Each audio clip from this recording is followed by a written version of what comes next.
Le 8 septembre 2021, la Cour d'arbitrage de Côte d'Ivoire, en abrégé CACI, et la Commission d'arbitrage pour l'économie et le commerce de Chine, CIETAC, ont procédé à une signature de convention en vue d'assainir l'environnement des affaires entre les deux pays.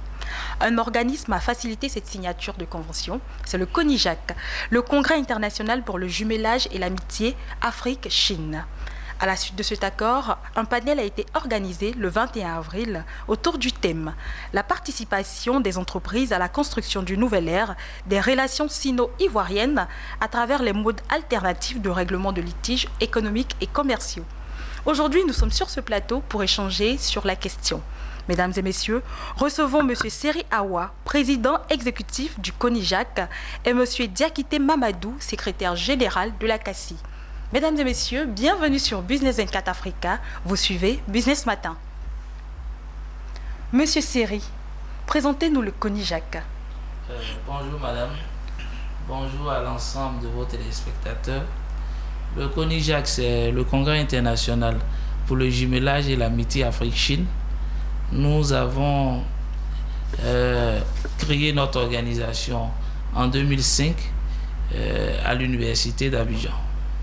Très bien. Et quelles sont les activités du CONIJAC? Le CONIJAC organise des activités pour participer au développement des relations d'amitié et de coopération entre la Chine et la Côte d'Ivoire. Quel est le bilan depuis la création du CONIJAC? Quel est le bilan de vos activités? Depuis 2005 que nous avons créé le CONIJAC, déjà au niveau des échanges éducatifs, nous avons permis à de nombreux jeunes Ivoiriens d'obtenir la bourse du gouvernement chinois, à d'autres d'obtenir des bourses d'universités et de provinces chinoises. Et puis depuis quelques années, nous nous intéressons au développement des relations économiques et commerciales entre la Chine et la Côte d'Ivoire. C'est dans ce cadre que nous avons initié une activité qu'on appelle les journées sino-ivoiriennes de l'investissement et du partenariat, au cours de dont la deuxième édition, j'allais dire, a abouti à la signature de l'accord de coopération entre la Cour d'arbitrage de Côte d'Ivoire et la Commission d'arbitrage pour l'économie et le commerce international de Chine, CIETAC. Très bien. À propos de cette convention, nous allons en parler avec M. Mamadou Diakité. Mais avant, j'aimerais que vous reveniez sur le rôle de la CACI. Bonjour madame. Bonjour M. Diakité. Merci de me donner la parole. La Cour d'arbitrage de Côte d'Ivoire, CACI, est un centre qui a été créé par la Chambre de commerce et d'industrie de Côte d'Ivoire courant en 1997 pour mettre à la disposition des opérateurs économiques et toute personne qui le désire d'ailleurs des modes alternatifs au règlement de leur litige d'affaires. Lorsque nous disons mode alternatif, il s'agit de modes différents des modes communément connus qui sont les modes judiciaires. On pourrait citer notamment les modes les plus usuels, l'arbitrage et la médiation notamment. Bien. Aussi, la deuxième mission de la CACI est de faire la promotion de ces modes parce qu'il ressort de la pratique que ces modes sont très peu usités par les opérateurs économiques eux-mêmes qui ont créé, n'est-ce pas, cette cour d'arbitrage et par la population en général. Très bien. La CACI a signé le 8 septembre 2021 une convention avec son homologue, la CIETAC. Quelle est la teneur d'un tel partenariat et quelles sont les opportunités? Bien, il s'agit à travers cette convention de rapprocher, n'est-ce pas, la CIETAC et la CACI, de faire un échange de procédés, je dirais de bons procédés. N'est-ce pas, la CIETAC existe depuis 1956, c'est dire qu'elle est pétrie d'expérience et forcément la CACI va bénéficier, va tirer profit de cette expérience-là. Il s'agira pour la CACI de proposer à la CIETAC des arbitres ivoiriens qui pourront prendre part à des tribunaux arbitraux, n'est-ce pas, de la CIETAC. Et ça sera très très intéressant pour nous. Et ces arbitres-là pourront aussi, je vais dire, avoir à pratiquer d'autres expériences, parce qu'on sait que la Chine est beaucoup enclin à pratiquer la tradition juridique anglaise. Ça sera intéressant pour nous parce qu'en Côte d'Ivoire, les parties peuvent décider que ce soit le droit anglais qui s'applique, notamment à la procédure, à la langue. Très bien, nous allons revenir sur cette convention, mais parlons des journées sino-ivoiriennes. J'ai cru comprendre que vous organisez une autre édition cette année. Comment ça se passe et quelles sont les innovations? Oui, déjà l'activité que nous avons organisée dernièrement, le jeudi 21 avril 2022, annonçait les couleurs de la 3e édition des journées sino-ivoiriennes de l'investissement et du partenariat, qui cette fois-ci vont s'articuler autour de la problématique des infrastructures du logement dans les collectivités territoriales. Voilà, parce que le gouvernement ivoirien a fait ces dernières décennies beaucoup d'efforts en la matière, mais il reste encore des efforts à faire et nous pensons qu'il faut permettre aux entreprises chinoises et ivoiriennes d'aller écouter, d'aller s'enquérir des projets des collectivités décentralisées qui, elles aussi, ont la capacité de leur faire des propositions. Donc, nous espérons à cette occasion conclure de nouveaux partenariats, notamment ce qui est en préparation, c'est un accord de partenariat entre la zone de libre-échange de Hainan et les ports ivoiriens pour continuer à travailler à la fluidité du trafic commercial sur la voie maritime. C'est une très belle initiative. On va revenir sur le mode de participation. Parlons du panel que vous avez organisé le 21 avril. Bien, le panel du 21 avril était très intéressant parce que par visioconférence, le vice-président de la CIETAC est intervenu, le secrétaire général aussi de la CIETAC, et véritablement nous nous sommes rendus compte que nous n'étions pas à la CACI, à la traîne des choses. Il y a eu une convergence de vues et on a convenu, n'est-ce pas, d'aller au-delà et de véritablement assez se pratiquer. Très bien. Et quelles sont les perspectives de cet accord entre la CACI et la CIETAC? Bien, nous avons en perspective, n'est-ce pas, de développer les modes alternatifs de règlement des litiges. Vous savez que dans la tradition anglo-saxonne, les litiges d'affaires ne se règlent pas au tribunal de droit commun. Les litiges d'affaires se règlent par les praticiens eux-mêmes des affaires. Et ils sont très avancés. Et on voudrait, conformément à la deuxième mission que nous avons, faire véritablement la promotion du règlement des litiges d'affaires par les modes alternatifs.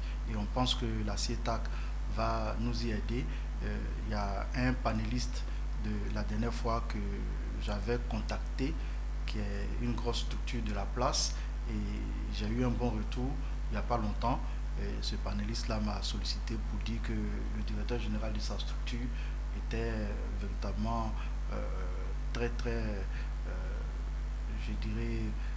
d'accord pour que nous puissions rentrer en contact pour voir comment est-ce qu'on pouvait intervenir éventuellement dans le règlement de la litige.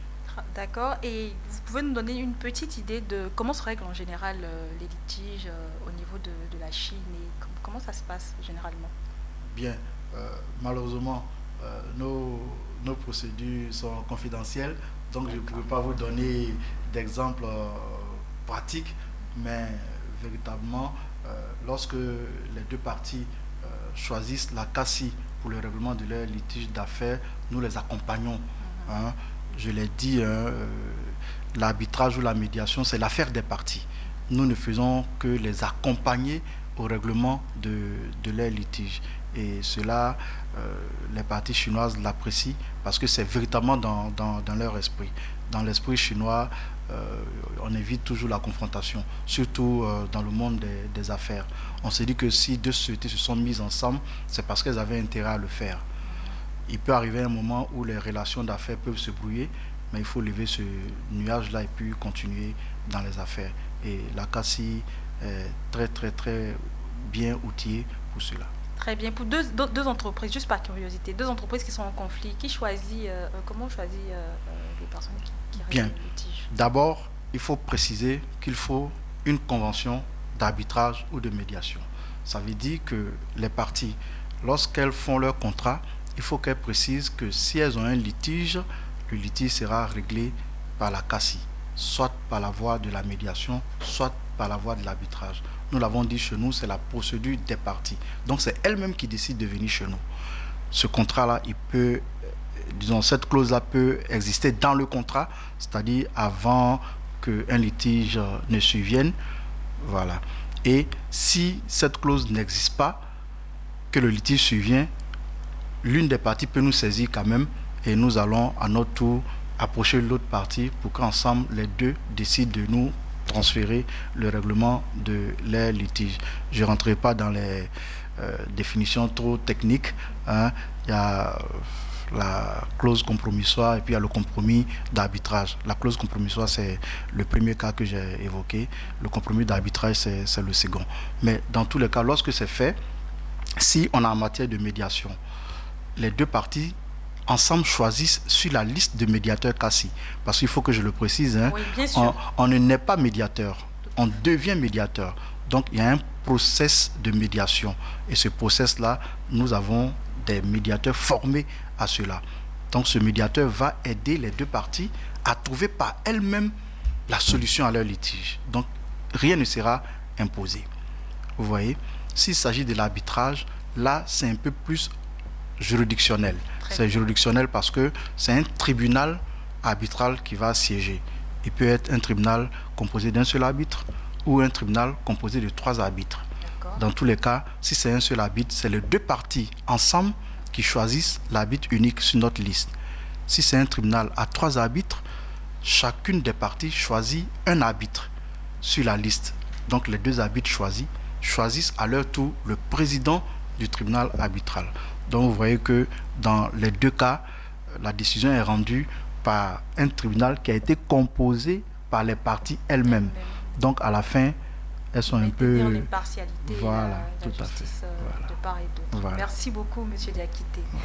Alors, nous avons presque terminé. J'aimerais que vous reveniez sur les journées sino-ivoiriennes. Comment participer à ces journées? Avant de répondre à votre question, permettez-moi de revenir un peu sur ce que M. Diakité disait à l'instant. Quant à ce qui nous a motivés à faciliter donc le rapprochement entre la CACI et la CIETAC, et c'est la façon à nous d'appeler tous les commerçants ivoiriens surtout qui ont pour habitude d'emprunter la destination Chine, qui vont acheter leurs marchandises. Je pense que c'est dans leur intérêt que ce partage entre la CACI et la CIETAC est fait. Il faudrait donc qu'ils se l'approprient.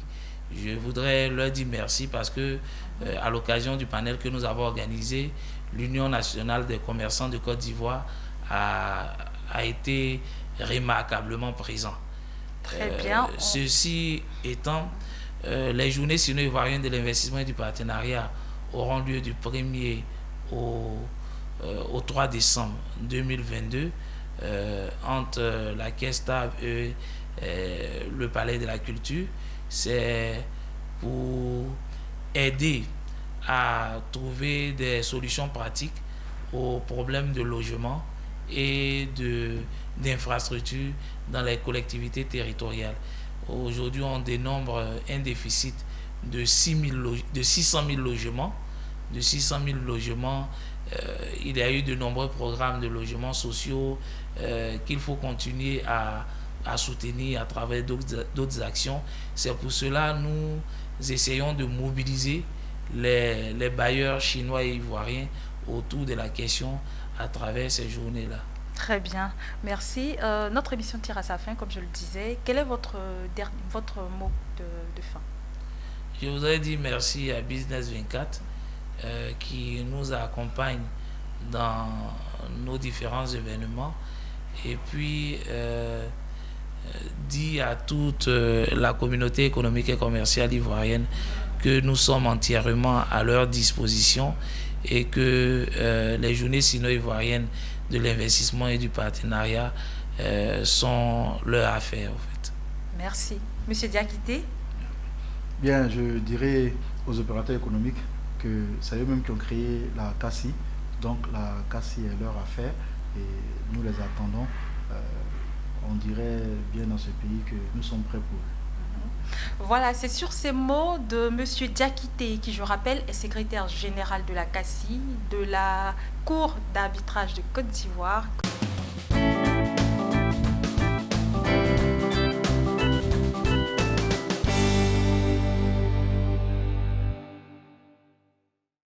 Mesdames et messieurs, pour notre second invité de Business 24, nous parlerons finances digitales. Nous avons sur ce plateau M. Meksin Olembo, commissaire général du Salon international de la finance digitale, qui s'est tenu du 28 au 29 mars 2021 à l'auditorium de la Kestab. Le salon, je le rappelle, s'est tenu en présence du ministre de l'économie numérique, des innovations technologiques, M. Roger Adom. Bonjour M. Meksin. Bonjour. Bienvenue. Merci. Alors, comment s'est déroulé le Salon international de la finance digitale édition 2022? Bien, merci déjà de nous recevoir une seconde fois sur votre plateau. Tout l'honneur de c'est tout en notre honneur de venir ici pour faire le bilan. Alors, le Salon international de la finance digitale pour la première édition s'est très bien déroulé. Nous avons eu la présence, comme vous l'avez signifié en introduction, de Monsieur le ministre de l'économie numérique, de la télécommunication et de l'innovation, Monsieur Roger Adom, ainsi que le représentant du ministre de l'économie et des finances, ainsi que la présence de Madame la directrice générale de la banque UBA, qui était notre sponsor Gold, qui était présente aussi. Très bien, j'aimerais qu'on parle du bilan, mais avant, est-ce qu'on peut revenir sur les innovations, les motivations de ce salon? Pourquoi décider d'organiser un salon sur la finance digitale? Bien, merci pour la question. Nous avons voulu apporter notre petite pierre d'édifice à ce qui a été mis en place, parce que ce qu'il faut savoir, c'est qu'aujourd'hui,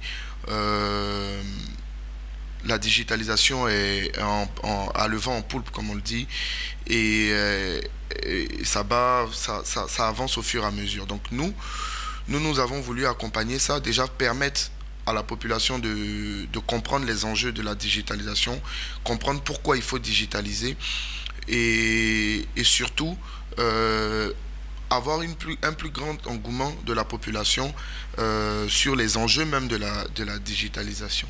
Voilà. Très bien. Quel est le bilan de vos activités? D'abord, combien de panels il y a eu? Les panels ont tourné autour de quel thème? Et puis, le bilan des activités de ce salon. Alors, le bilan est satisfaisant. Pour une première édition, surtout, le bilan est satisfaisant.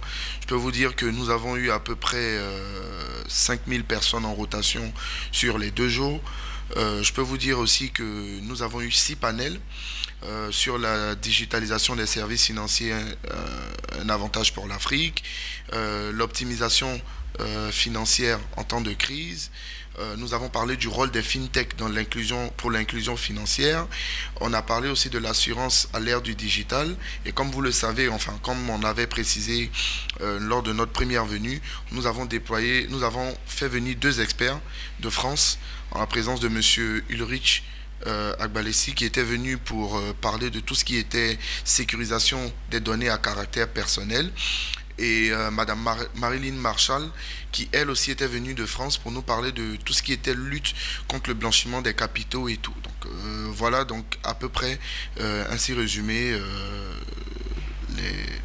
les 6 panels. Très bien. Vous m'avez déjà donné le nombre de participants et tout. Quels ont été les points forts de cette édition? Bien, les points forts, c'est que déjà le salon s'est, comme vous avez dit, déroulé avec la présence de nos ministères de tutelle, qui ont aussi pu s'imprégner des nouvelles sociétés qui ont été installées, parce qu'on avait des startups, des fintech et tout, qui avaient de nouveaux produits, de nouveaux services à proposer. Donc vous avez vu, le ministre a fait le tour des stands, il a pris le temps de discuter avec tous les exposants pour pouvoir savoir tout ce qui a été fait en termes d'innovation pour le secteur. Et aussi, le point fort, c'est vraiment, ça a été nos deux panélistes qui sont venus, et l'ensemble même de nos panels, parce que les gens ont surtout appris et ont retenu beaucoup de choses. C'est que aujourd'hui, ceux qui étaient présents ont retenu l'enjeu même de la digitalisation des systèmes financiers. Voilà, donc ainsi. Vous aviez des panélistes de renom pour... Je peux déjà encore dire merci aussi à nos panélistes, parce que ils ont mis, comme on le dit, la barre assez haute, avec des panels vraiment de qualité, et aussi merci à la population qui s'est vraiment engagée, qui nous a vraiment suivis et qui est venue lors de l'événement. Très bien. À propos des participants à cet événement, il y avait beaucoup d'étudiants à cet événement-là. Est-ce que vous pouvez revenir là-dessus? Est-ce que ce n'était pas pénalisant? Bien. En fait, je demande parce que je me dis, d'un point de vue, il y avait beaucoup plus d'étudiants que de professionnels, et c'est voulu? Bon, c'est pas totalement voulu. Nous, notre salon est ouvert grand public. On l'avait bien précisé et tout. Maintenant, ce qu'il faut savoir, c'est que les étudiants ont voulu apprendre, parce que la chose que moi j'ai retenue, c'est que aujourd'hui on parle de digitalisation, on parle de tout ce qui est modernisation des processus bancaires et tout, mais c'est destiné à la population, à tout type de population. Ce qu'il faut savoir, c'est que les jeunes, c'est l'avenir. La jeunesse, c'est l'avenir. Nos panélistes étaient très heureux et très contents d'avoir des jeunes qui étaient là, qui voulaient apprendre et savoir un peu l'expérience. C'était ça le but aussi. Le but, c'était d'avoir des jeunes qui voulaient apprendre, savoir l'expérience et tout. Et surtout, moi, je pense que ce sont les jeunes, nos jeunes étudiants, qui iront expliquer l'enjeu de la digitalisation à leurs grands-parents dans nos villages et sur toute l'étendue du territoire. Très voilà. bien. Alors, que retenir de cette première édition? Ce qu'il faut retenir de cette première édition, c'est que dans l'ensemble, elle s'est très très très bien passée. Ce qu'on a retenu surtout dans l'ensemble des panels, c'est que digitaliser, c'est bien, mais prévoir une sécurisation dans le processus de digitalisation, c'est encore mieux. Très bien. Voilà.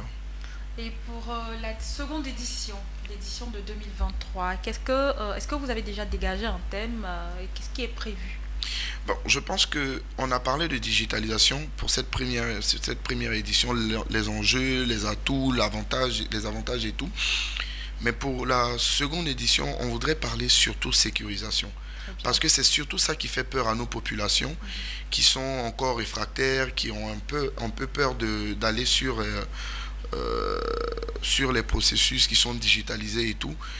Et on va toujours parler de digitalisation, mais on va beaucoup mettre plus l'accent pour la deuxième édition sur tout ce qui est sécurisation des processus bancaires et des processus financiers. Très bien. Alors, est-ce que vous avez un dernier mot?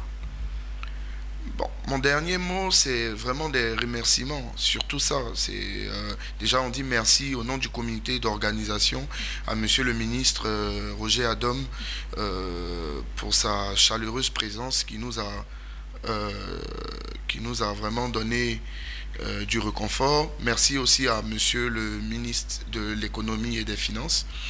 Et je ne pourrais pas terminer mes propos sans dire merci à la banque UBA, qui a été notre sponsor Gold, avec avec la présence de Madame Sarata, la DG de UBA. Et aussi, je souhaiterais dire merci tout particulièrement à un monsieur qui est Monsieur Emmanuel Dago, le PDG de A2I, qui a touché un point qui nous était cher. Parce qu'aujourd'hui, on parle de digitalisation, mais il y a un problème, on ne parle pas assez d'innovation. Monsieur Dago a décidé pour les prochaines éditions d'accompagner et de mettre un prix. Parce que comme je vous avais dit, on avait le village des innovateurs, c'était quelque chose qui nous tenait à cœur. Donc de sponsoriser ce prix-là pour que ça permette à la population et à nos jeunes étudiants et à nos jeunes startups qui sont en création d'avoir de pouvoir promouvoir l'innovation. C'est surtout ça. Très bien. À hauteur de combien? Je peux vous annoncer les chiffres. Monsieur Dago a décidé pour chaque édition du SIFT de décerner la somme de 3 millions de francs CFA. Et je pense que ça permettra à nos jeunes startups, à nos étudiants de pouvoir démarrer quelque chose de bien pour le secteur. Très bien. Et j'ai cru comprendre qu'avant de terminer, avant de boucler, j'ai cru comprendre qu'il y avait des entreprises présentes, des exposants sur le salon.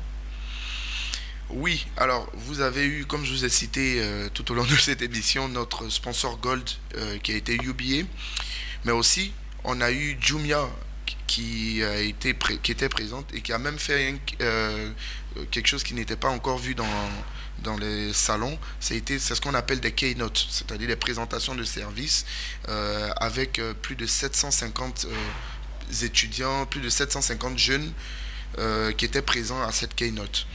Donc vous avez eu Jumia, on a eu aussi l'observatoire du service public qui est venu expliquer un peu ce qu'ils font. On a eu ADEC Microfinance, Capital Banking Solutions, Abidjan.net, et je dis merci à l'université Rusta parce que ils ont eu un très beau stand et ils ont brièvement expliqué ce qu'ils faisaient aussi. Donc merci pour leur présence parce que leurs étudiants sont venus aussi en nombre. Et donc, je dis aussi merci à l'Union des consommateurs de télécommunications de Côte d'Ivoire, à Paydounia, etc., etc. Donc, vraiment, merci beaucoup. Très bien. Mesdames et messieurs, ainsi s'achève notre émission Business Matin avec Monsieur Meksin Olembo, commissaire général du Salon international de la finance digitale. Bonne suite de programme sur Business 24 Africa. Merci.